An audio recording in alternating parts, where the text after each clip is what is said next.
تربیت کے حوالے سے پورا معروف کی ایک تلخ حقیقت کو پیش کیا. سچائی ہے جسے ہم بھی محسوس کر رہے ہیں، آپ بھی محسوس کریں گے، اور اس سلسلے کو ختم ہونا چاہیے. کوئی ایسا طریق بتانا چاہیے. میں اس وقت مدرسہ منبع علوم خیر آباد میں ہوں. مولانا ایاز احمد صاحب نے وہاں تعلیم حاصل کی ہے. میں بڑے ہی وثوق کے ساتھ اور اعتماد کے ساتھ یہ کہتا ہوں کہ وہاں اس پہلو سے تشنگی نہیں ہے. اس پہلو پہ الحمدللہ بہت اچھا کام ہوتا ہے. طلباء اپنے اساتذہ سے تعلق رکھتے ہیں. آج کے تعلق رکھنے کے ذرائع اور وسائل بہت زیادہ ہیں، اس میں تو اور زیادہ ہے. خدمت کرنا، تعلق رکھنا، پڑھنا، پڑھانا، پوچھنا، تربیت کے حوالے سے جتنی چیزوں کی ضرورت پڑتی ہے الحمدللہ وہ باقی ہے. اور میں سمجھتا ہوں کہ مولانا ایاز صاحب کے اندر جو کچھ رنگ آیا ہے، ان کی فطرت اور ان کی ذاتی صلاحیت کے علاوہ اس میں ضرور مدرسہ منبع علوم کا فیضان ہے. مجھے ہمارے احباب اور بڑے بڑے کرم فرما اکابر علماء عامتاً نظامت کے لیے کھڑا کر دیتے ہیں. نظامت کے لیے میری اپنی ذاتی جو شرط ہے وہ یہ کہ نظامت کی حد تک رہے، خطابت کی حدود میں داخل نہ ہونے پائے، ورنہ آپ کتنی بھی قیمتی بات کہیں گے بحیثیت ناظم اس کو قبول نہیں کیا جائے گا. اس لیے میں ہمیشہ اختصار اور ایجاز کے ساتھ کام کرتا ہوں اور اس کے خلاف کبھی نہیں کرتا. آج اگر مجھے اجازت دیں اور اگر ہو رہا ہو تو معاف کریں گے، اس لیے کہ ایک دو نام نہیں، پوری انجمن یہاں انہوں نے سجا رکھی ہے جن سے میرا بھی تعلق ہے، والہانہ تعلق ہے، ربط ہے، اور ان میں سے اکثر سے گہرا ربط رہا. مولانا حبیب الرحمن صاحب اعظمی میرے ان اساتذہ میں، اور اس کی تائید آپ بھی کریں گے، خاموشی کے انداز ہی میں کریں گے، ضروری نہیں کہ آ کر کے یہاں ہر آدمی کہے، لیکن اس بات کو ضرور آپ کو ذہن و دماغ قبول کرے گا کہ اساتذہ ہمارے 10 20 25 ہوتے ہیں.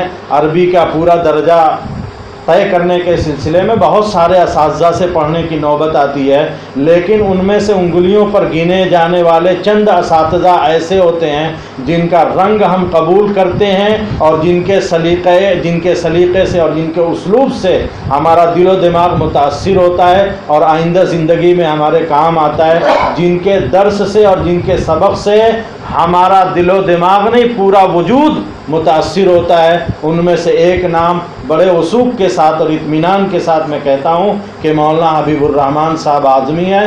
میں نے گھر آنے کے علاوہ ان کا کوئی سبق کبھی ناغہ نہیں کیا. یہ بات میں اس لیے کہہ رہا ہوں کہ دیوبند کی 4 دیواری میں ناشتے کے لیے، دوست احباب کے ساتھ گھومنے پھرنے کے لیے گھنٹیوں کا ناغہ بہت ہو جایا کرتا ہے. میں نے اس پہلو سے ان کے ساتھ ان کی درسگاہ میں ہمیشہ موجود رہا، اور ان کو بھی احساس تھا کہ یہ طالب علم بہت پابندی کے ساتھ رہتا ہے اور لکھتا ہے.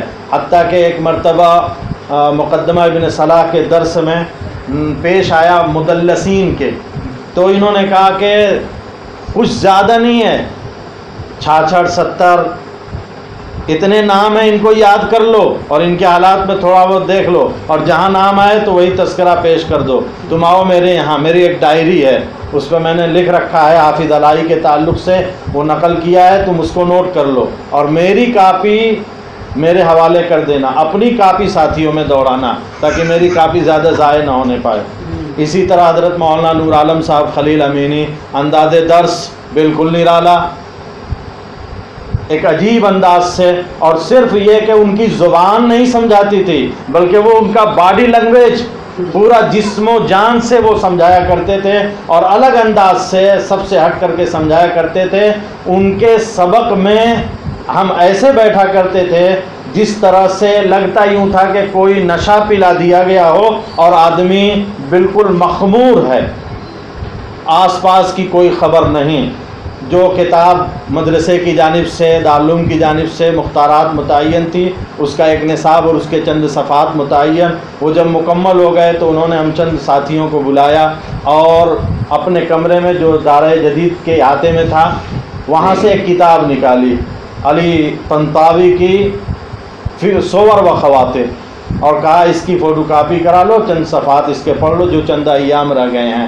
تو ہمارے کچھ ساتھی بنگلہ دیش کے 24 پرگنے کے ادھر کے، انہوں نے تو پوری کتابیں کرا لی۔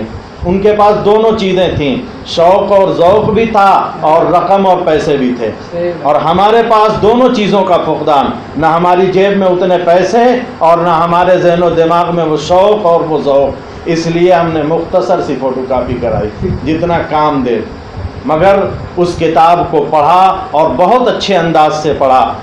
تذکرہ اس طرح کا جب چھڑتا ہے تو بڑی مجبوری یہ ہوتی ہے کہ اس میں ذاتی بات بیان کرنی ہوتی ہے اور اپنی زبان سے کہنا پڑتا ہے، جو بہت برا لگتا ہے۔ مگر واقعہ یہ ہے کہ میں اپنے دورے کے ساتھیوں کے 1 سال بعد تفسیر کے ذریعے میں پہنچا تھا تکمیل ادب میں، تو یہ مفتی عفان منصور پوری، جن کے والد محترم قاری محمد عثمان صاحب، یہ حضرات میرے ساتھ تھے۔ میں عبارت پڑھا کرتا تھا، بالکل آگے کی تپائی پر بیٹھا تھا، اور علی طنطاوی سے مجھے محبت ہو گئی تھی، ان کے انداز فکر سے، اس لیے کہ وہ ان کے بارے میں میرا خیال ہے کہ انہ یعلم العربیۃ قبل ان یثقف اللسان، عربی زبان سکھاتے ہیں، ویرقق القلب، دل کو، دل اسلامی ادیب، بالکل اسلامی ادیب میں ان کو کہتا ہوں، اور جن لوگوں نے پڑھا ہے وہ یہ ہے، ادب ان کا پایہ درجے کا، اور کہیں بھی اسلامی صحیح فکر سے ہٹنا نہیں ہوا ہے ان کا، اس لیے مجھے اس کتاب سے اچھا خاصا ربط اور تعلق اور ان کے جملوں سے شغف۔ نتیجہ یہ ہوا کہ عبارت پڑھنے میں بہت جی لگتا تھا، اور لگتا تھا بس ساقی نے نشہ پلا دیا اور پڑھتے جاؤ۔ ایک مرتبہ ہوا یہ شروع کر رہا ہے، وہ شروع کر رہا ہے، وہ شروع کر رہا ہے، ہم 3-4 ساتھیوں نے شروع کیا۔ مولی عفان گورا ہاتھ، نرم و گداز موٹے، ہمارے گدگدانا جس کو کہتے ہیں، تاکہ یہ خاموش ہو جائے۔ ہم نے کہا کچھ بھی کرو، کچھ بھی نہیں ہوگا۔ اس مجلس میں مجھے یاد ہے میں خاموش نہیں ہوا، سب کو خاموش ہونا پڑا، اور یہ عبارت پڑھنا تھا۔ تو اس طریقے سے الحمدللہ اس ساتھیوں کے درمیان ششمائی امتحان آیا۔ ایک 24 پرگنے کا ساتھی تھا، اس کی پہلی پوزیشن، دوسری پوزیشن میری آئی، اور میں سمجھتا ہوں کہ سالانہ امتحان میں پوزیشن یہ بعد کے لیے کارآمد ہوتی ہے اور انعامات کے وصول کرنے میں کارآمد ہوتی ہے، مگر ششماہی امتحان میں پوزیشن آنا یہ اپنے ساتھیوں میں روب ڈالنے کے لیے بہت اہم ہوتی ہے، اس لیے کہ وہ اب 6 سال اس حیثیت سے اس دل و دماغ کے ساتھ رہیں گے کہ یہ ہم سے تیز ہے دل و دماغ میں۔ بہرحال ہمارے ساتھیوں میں 2-3 ساتھیوں کے بارے میں جن میں غور نہ کریں، ان دونوں تینوں کو ضرور کرنا چاہیے، مگر قسمت نے یاوری نہیں کی، حتیٰ کہ افتاء کے اچھے خاصے نمبرات ہونے کے باوجود میں افتاء کے لیے بھی نہیں جا سکا، جس کا اب مجھے قلق اور افسوس ہو رہا ہے۔ ایک مدت تک ہمیں آب رواں اچھا لگا، اب جا کے ٹھہرے ہوئے پانی سے دلچسپی ہوئی، ایک مدت تک ہمیں آب رواں اچھا لگا۔ حضرت مولانا نور عالم صاحب خلیل امینی، ان کے یہاں گھر پہ بھی بارہا جانا ہوا، اور میں عامتاً ہر آدمی سے تعلق رکھنے کی کوشش کرتا ہوں اور ہر آدمی کے حیثیت اور مقام کو سمجھنے کی کوشش کرتا ہوں۔ یہ میں بات اس لیے کرتا ہوں تاکہ ہمارے جو ساتھی ہیں اور ہمارے جو دوست احباب ہیں محسوس کریں اس طرح سے، ہر آدمی کا اپنا ایک مقام ہوتا ہے۔ ایک آدمی شیخ الحدیث ہے، ان کا بھی ایک مقام ہے، لیکن ایک قاعدہ بغدادی پڑھاتے ہیں، ان کا بھی ایک مقام ہے۔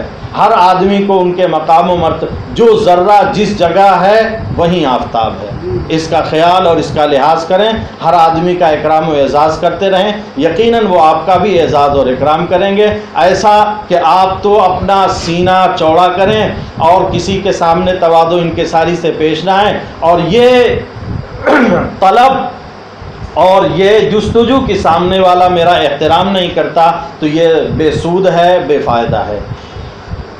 مولانا نور عالم صاحب کے یہاں عمدہ سی چائے ملتی ہے، نفیس نستعلیق آدمی تھے ہی، ان کا ہر عمل نستعلیقیت سے اور نفاست سے بھرپور رہتا تھا۔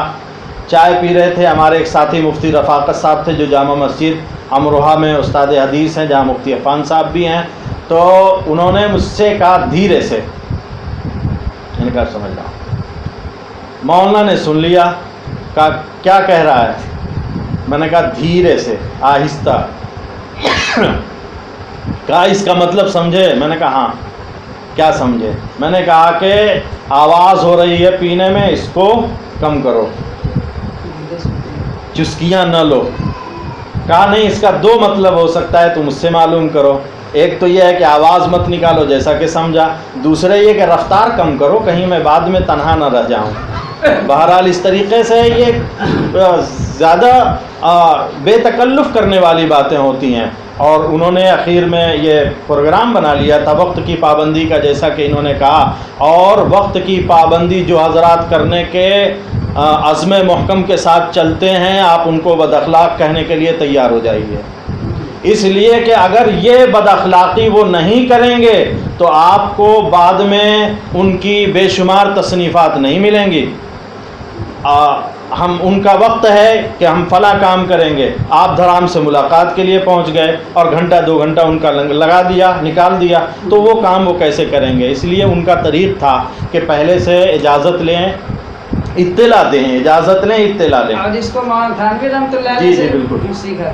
تو انہوں نے کہا تھا اگر بد اخلاق مجھ کو اس حوالے سے کوئی کہتا ہے تو کہا کرے، اجازت ہے، ایک دن پہلے، ایک گھنٹہ پہلے جیسا موقع ہوتا ہے فون کر کے۔ اس زمانے میں میں نے خود فون کیا، حضرت میں فلاں ہوں، آنا چاہتا ہوں ملاقات کے لیے، کب آؤں؟